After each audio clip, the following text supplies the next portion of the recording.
I am tired, caffeinated, over finals week, so. You got this. Alright, so, my name is Katie, this is Shackleton, he is a Northern Pacific gray whale. He is so excited to tell you about the challenges that he has faced within his little subgroup of about a dozen gray whales that come to visit the northern Puget Sound to feed on ghost shrimp. So, how many of you have seen a gray whale? How many of you have seen a gray whale in the northern Puget Sound? Southern Puget Sound.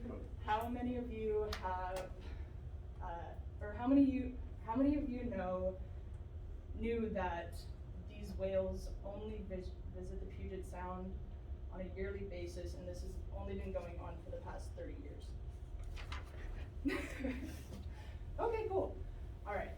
So, my goal today is to kind of show you the parallels between how these whales have faced these challenges and what they did to adapt, and how those changes have in turn made them more creative in the way they face challenges that are similar to this, and how that kind of parallels to the challenges that we face in our own lives. All right, but before we get into that, I just want to give you some background information. So, gray whales, they can grow up to 11 to 14 meters long, which is 36 to 46 feet, and they weigh about 30 to 40 tons, so 60,000 to about 80,000 pounds. And so if you look here, you'll see a more realistic gray whale than my plushie right here. But they have freckled skin, and most of their body is covered in barnacles or whale lice. So they don't have dorsal fins like humpbacks do. They often get confused with humpbacks. But they have these knuckles that start about 2/3 away from the back of the head, and then it's followed by more bumps that go down to the tail. And so their fluke, you can't really see it on here, but their fluke trails out, and it's more convex, and it leads to a deep notch. So, moving on to their behavioral characteristics, they are bottom feeders. They are baleen whales, actually, and they are the only baleen whales that are bottom feeders. And when they feed, they usually feed at the edge of kelp beds. They, what they do is they'll dive down, and this is like maybe 50, 100 feet of water, maybe. They will dive down, and then they will turn on their side, and they will trudge along the ocean floor, and they'll sift out those invertebrates and other things that they prey on within the sand. So if you want to pass this around and just kind of pay attention to how there is some freckling, and maybe you can put a good belly scratch. So their surface behavior, they are very unobtrusive, and which means they're pretty docile when they're at the surface. They do not breach. They're pretty reserved, and they're often referred to as breathing rocks. And they are solitary creatures, and they're solitary creatures. However, when they're migrating, the mothers and calves are often sorry, getting a little thirsty here. But their mothers are often seen with calves during migration. And like I said before, they are typically confused with humpback whales, which typically get a lot more media attention. So, moving on.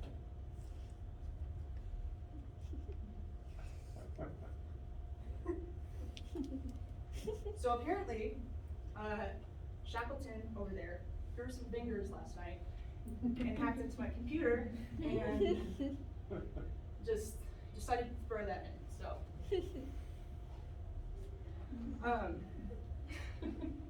So I guess I'll humor him and I'll give you some differences between the two whales because he is very passionate about this. So, like I said, gray whales don't have these dorsal fins like humpback whales do, but a telltale sign of a humpback whale versus a gray whale is their flippers. So, obviously, the humpback whale has these very large flippers, and the gray whales have these very itty bitty flippers. So I just want to do an exercise. If you could all just stand up. We're gonna play a game called Shackleton Says. So when Shackleton says humpback, you're gonna give me some big humpback whale flippers. And when Shackleton says gray whales, you are gonna give me some itty bitty flippers. Just to make things interesting. Oh. No way. Yes. Just to make things interesting, if you don't get out after a couple rounds, then feel free to take a start first. All right, so Shackleton says humpback. Shackleton says Grace. Shackleton says humpback. Grace. Shackleton says humpbacks. Humpbacks. Shackleton says Grace. Shackleton says humpbacks. Shackleton says Grace. Humpbacks. Good job. All right. We'll move on.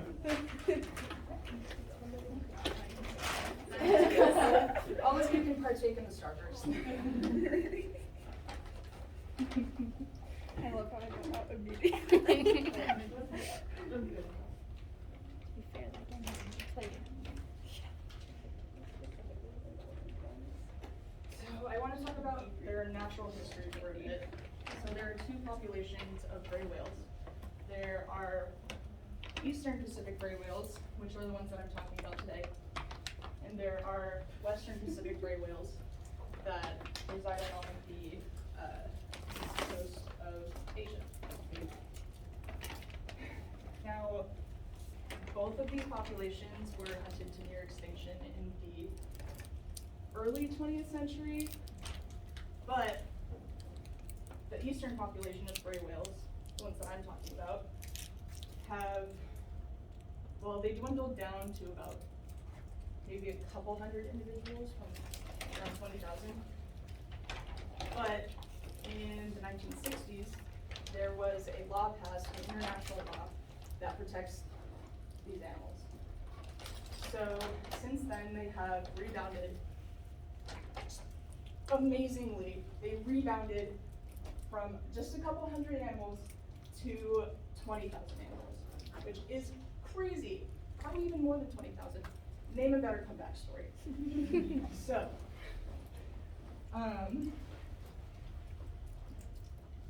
with that being said, even though they're incredibly resilient, as this suggests, they still have a lot of threats that they face, especially when they come more inland into waters to feed along their migration. Can any of you tell me what those threats might be? There's about 5 that are pretty big. Boating and ships and stuff. Yeah, collisions. Yeah. And also noise. Mhm. Yeah. Yeah, so that's 2. Anyone else? Like hunting, like whaling? Yeah, whaling. That's a big one. Like there's still illegal whaling that will happen. Anybody else? Pollution. Yes, that is also a big one. Another big one that really pertains to this topic is their food supply. So, before I really get into that, I want to explain their migration pattern really quick. So down here in Baja, California, Mexico, is their calving grounds and their breeding grounds. They stay there during the winter. And then in the spring, they start to gradually travel up to their summer feeding grounds in the Bering and Chukchi Seas. But when they do travel, they have to feed on something so, they can survive the trip. This is about a 5,000-mile trip one way. It's one of the longest migrations of a marine mammal. So, what do they feed on? They feed on the invertebrates along along the coast. But unfortunately, in 1990 and then again in 1999 and 2000, there was a mass mortality event which was caused by, researchers suggest that it was caused by food supply, which is probably what it was, to be honest. So what happened in 1990, as Shackleton, who's that? Thank you. That was mine. It's a flying whale, alright. So in 1990, when this mass mortality event happened and there wasn't enough food for these whales, they started coming inland and they started to feed on the shores of these inland waters, not only in the Puget Sound, but also in the Salish Sea and like along British Columbia. And a lot of them will stay there throughout the summer instead of going up to Alaska to feed. But there's a special group of whales called the Sounders, and it creates it's composed of about a dozen gray whales, Shackleton being the first. So he pioneered this feeding strategy. And so what they do is they come in, and at first they started feeding up here, and then they started moving down towards further south in the Puget Sound. So, as you can see, Shackleton, my dear Shackleton, was the first. He is a male. He was named after a famous polar explorer. So these are the first two. This is Earhart. Earhart is a female, and she was first spotted with Shackleton in 1990, feeding on the shores in the northern Puget Sound. But slowly, more of these whales started coming in.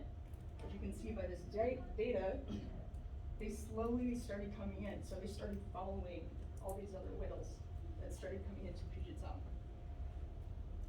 That's crazy. That's insane. Like, their ability to learn this behavior and go into the Puget Sound, where they feed in 6 feet of water. And I'll touch more on that later. But they have become so consistent with visiting the Puget Sound. It's crazy. All these gaps in the data, researchers think that that means that those were the calving years. So these whales wouldn't come into the Puget Sound because there's a lot more threats within inland waters, like I mentioned earlier. But yeah, it's crazy. So this is an infographic that I found in that news article that I had to read for that class. So like I said, they started feeding up here in 1990 and 1991, and then they slowly progressed down more into Puget Sound. So this kind of leads me into my activity. So I want 2 volunteers who aren't afraid to get their hands a little dusty with some rice. Okay, Let's go. yeah, come on up. Alright.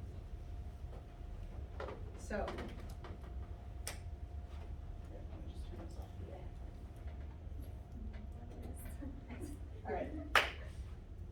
motive. You are gray whales. You are a part of the Sounders. You are Earhart, and you are a whale called Dubnub. Okay. He's named for the double knuckles that he has on his back. So, what you're gonna do, you're gonna make a whale. This is your whale. Your whale is hungry. Your whale has traveled thousands of miles to come up to Puget Sound and feed on their way up to the Bering and Chukchi Seas. Are you gonna let your whale stay? No. Good. All right. So what you're gonna do is you're gonna feed your whale. You're gonna. This is a bit silly, but what you're gonna do is you're gonna pretend that your hand is a whale, and you're just going to kind of sift your hand through and get the ghost shrimp. Are those these? Which are the starbursts, yes. Okay. And we're gonna see who can get more. It's a little bit of a friendly competition. Okay. And all of you, I'm just gonna have you be the other Sounders who are cheering them on and giving them so much support. All right, ready?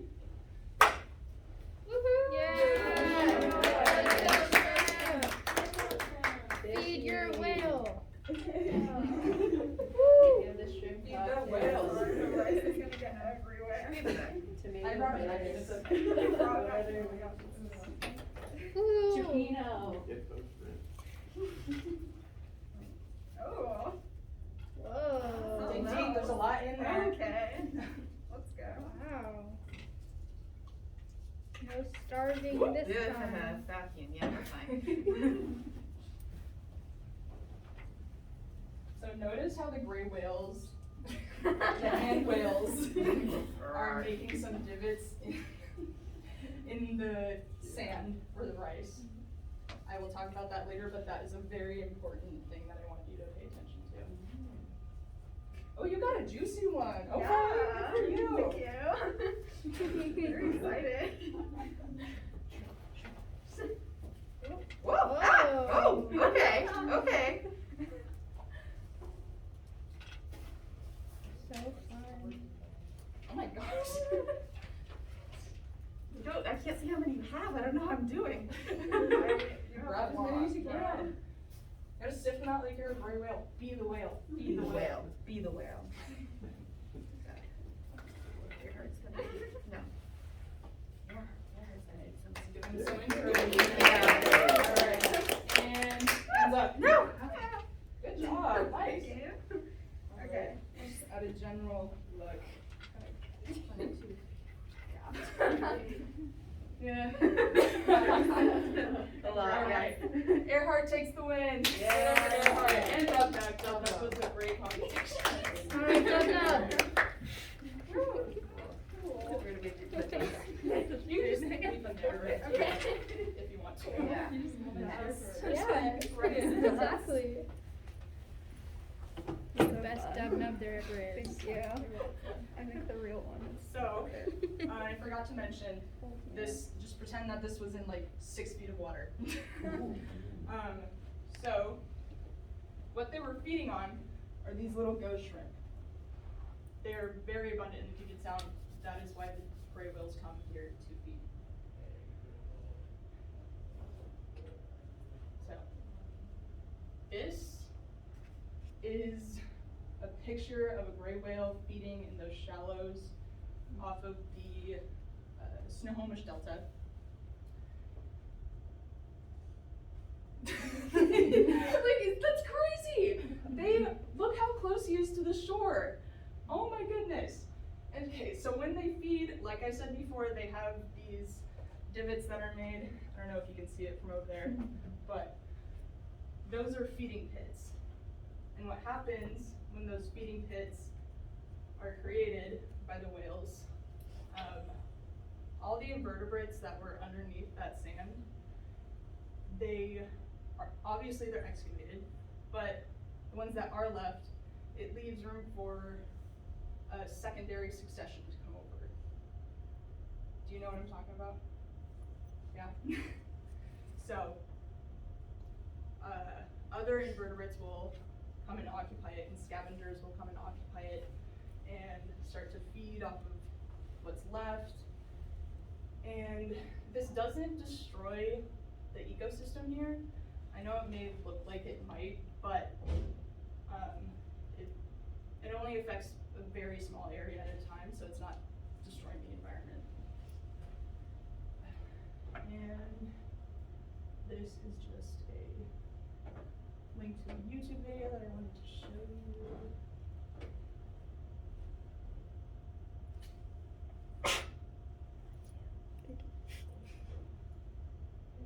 So this is a gray whale feeding normally.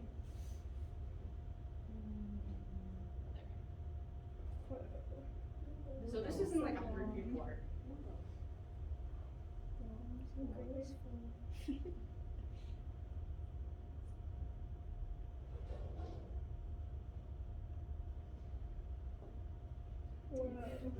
See that? There's the dust plume. I do not recommend that you go this close to a feeding whale. I don't know how they got this footage.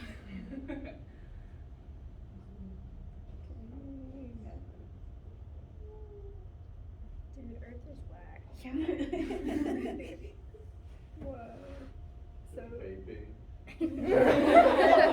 Vaping sand. And there he goes back up again. So, do they just like eat the sand and then like No, push it out? So, like I said, gray whales are baleen whales, and they're the only baleen whales that bottom feed. So, what they do is, I'm getting shot again, but what they do is when they go down into the sand like that, and they feed, all of that sand and sediment and all of those invertebrates hidden in the sand, they go into their mouths, and then they push down on their tongues, which pushes out all the sediment and only leaves the invertebrates in their belly. Gotcha. Cool.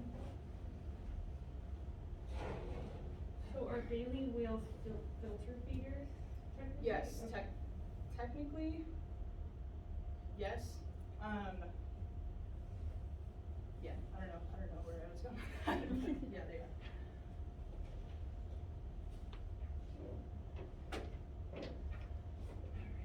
So, given all this information, this speaks volumes about how adaptable these animals are, and this isn't the only example of an animal adapting its behavior and learning a different type of behavior in order to survive.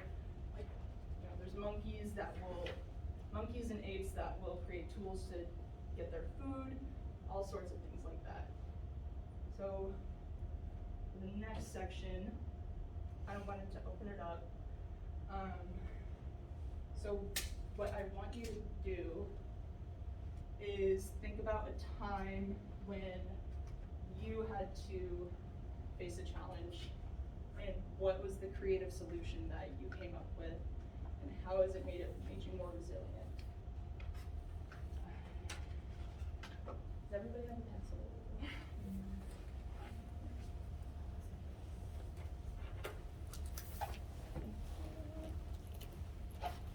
Bring them out quicker. Sounds like a writing pencil. Yeah. There should be one next to it. That's probably gonna take me a second. And this can just pertain, this doesn't have to be like super deep and you don't have to share it, but when you're done, you can just like bring them up here, but this can just pertain to like a specific situation, or it can be a specific topic within your life that you've had to deal with. So, go for it. So we are sharing and not sharing. Oh, you don't have to share. What I'm gonna have you do is bring all the sticky notes when you're done up here. And if it's okay with everybody, can I read them off? And if you hear yours and you wanna speak more on it, then go ahead.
No rush, no rush.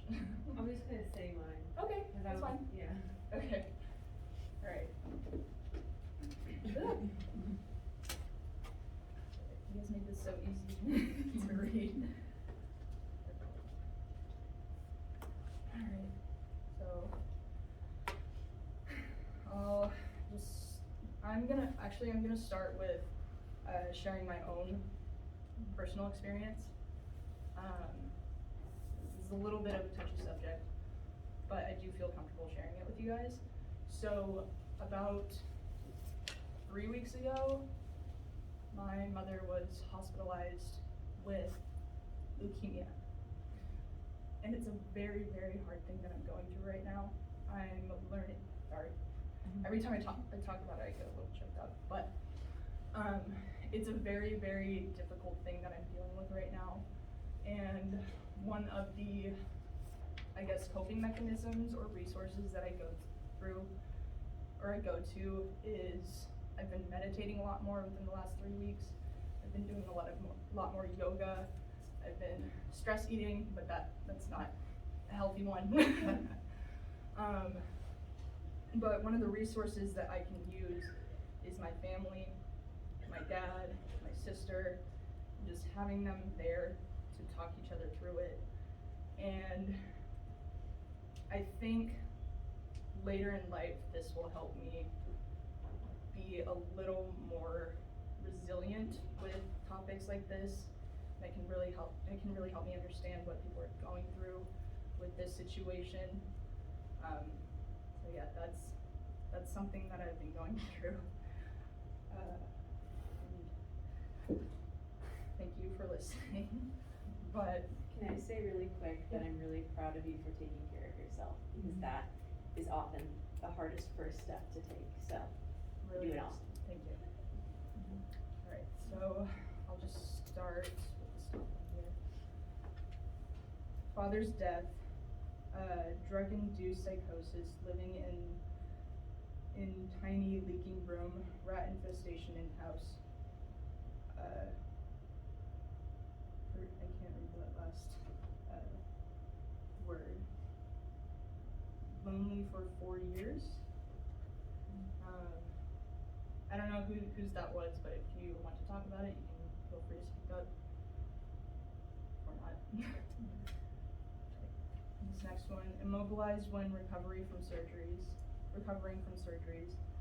Challenged loss of active lifestyle that was tied to my identity. Creative solution, finding new things I love to do. Art, poetry, etc.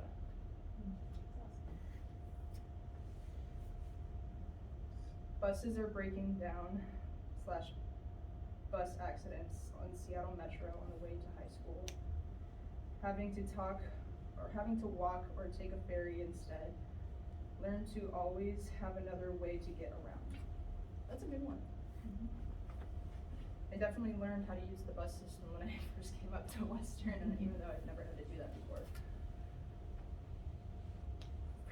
Forgot to put water plug into, I'm sorry, I can't really read this handwriting. I didn't read the second half, but Okay. I fish offshore my kayak. I was 2.5 miles offshore. I forgot my boat plug. I was taking on water really fast. Oh, So I'm like, do I call Coast Guard? I'm like, no. So I got a fish rag, stuffed it in the hole until it floated. It was still coming in, but I got just enough to get to shore. Oh my god. So I didn't read the very last part. How does it mean you're more resilient in life? I'm like, Oh, well, but can I'm you alive. think of anything? Like, what did you do to kind of get out of that, like, learn from that situation? Go through my safety checks before going on the water. Good, I love it. Alright. Adapting my lifestyle and education techniques to benefit my neurodivergent brain, because the typical learning habits didn't work for me at all. That is something that I also relate to. I'm pretty sure that I have ADHD, like a lot of people do. It's undiagnosed, but I swear I have it. But yeah, there's a ton of different things under that topic that I could go on about.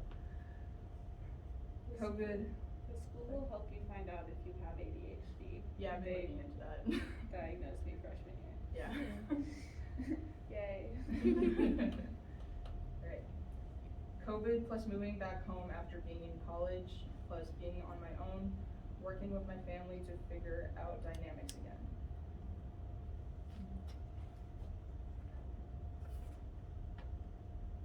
Learning to function and regulate outside of school structure. I have like 100 alarms on my phone. I feel that. Was that you? As you scroll through, it's how I help with like time blindness and stuff, being like, I do need to do things. Yeah. And having like a sound, which may or may not emulate the bells from high school. Is how I've become able to create my own structure. Good. And you And had then one that you wanted mine to was share. really simple. I was just like building, when I was building the cabin, I have a loft and there's one side with just like my bed and then there's like another dormer loft, which is like another like little place you can crawl into. And I was like, how am I gonna like create a way to like go between those two? And I was like, well, I'll make a catwalk, like a metal catwalk and get some scrap metal. And then I was like, that sounds horribly dangerous. And for a while I had like a plank when I was building. So I ended up getting a net from the Bellingham Fisher net, and I put it across so you can, like walk on the net and you can like hang out on the net. So, yeah. Part of Mars's biz. By Charlotte Potluck. And then I don't know, it just made me like, think about being like creative when building and stuff. Yeah, absolutely. It definitely pertains to that. Yeah. Does anybody else want to speak on their topic? I was the neurodivergent one, and I'm also like diagnosed Yeah. in life. It's great.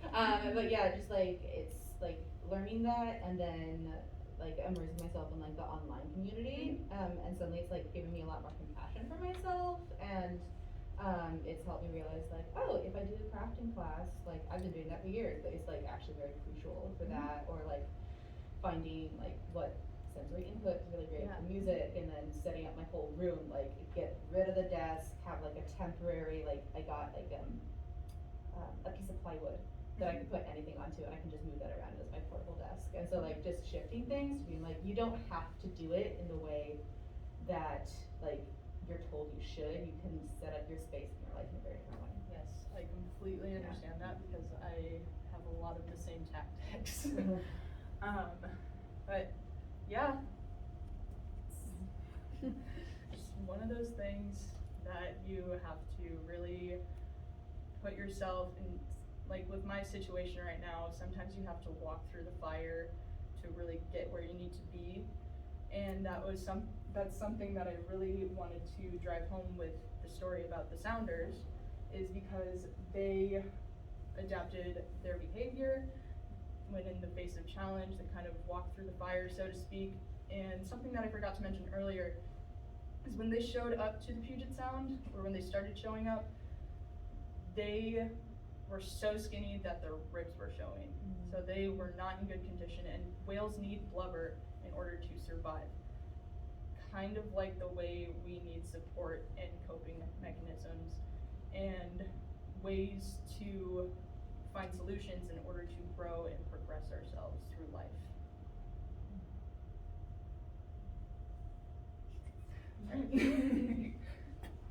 Dude, I'm gonna start calling my trauma. So board. thank you for thank you for participating in that. That was awesome.